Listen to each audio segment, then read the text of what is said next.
Hi everyone, it's August 15th. We're back in the Mathis Vineyard. It's about 3 weeks since the last time I took pictures in here of the coloration of the grapes, called Véraison in the business. So here we're standing next to some Grenache vines, and you can see 3 weeks ago these clusters were completely green. Now they're mostly colored up red, but if you look closer, come on in, you're gonna see they're still in the process. It has these little green berries still to color up right alongside ones that have changed colors. So we're largely through the process, but still some to go. That's one of the hallmarks of Grenache, is it has a slow and uneven color change, not unlike Zinfandel, for example. And as a result, we let it hang a little bit longer on the vine for those green berries to catch up to the red, to the fruit that's colored up first. Let's have a look at some of the other grapes varieties as well. Here we're in a little area of Petite Sirah vines. Actually, all of these right here are Petite Sirah.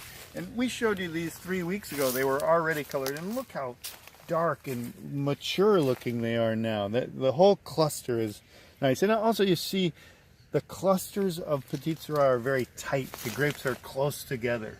It's easy to tell them apart as you walk down the row, because in the Mathis Vineyard, I have the Petite Sirah planted side by side to Grenache. This is a Alicante Boucher vine. You can see it has great big broad leaves, and the berries are largely colored up.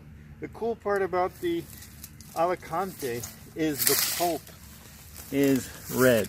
See that? Woo! Cool. Very cool. And the juice is red.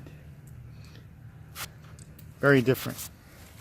Last, we're in the Carignan block, and you can see typically it's a little bit behind the rest of the grapes, behind the Grenache.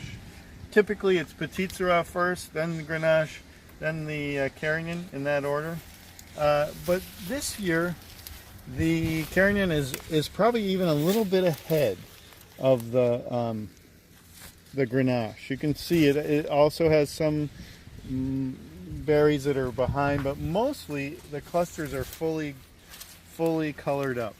And you can also probably see in here, the clusters are smaller in my Carignan block. Maybe not typical of Carignan everywhere, but my particular Carignan typically has quite small clusters, leading to concentration and the delicious flavors that it contributes to the Mathis Grenache.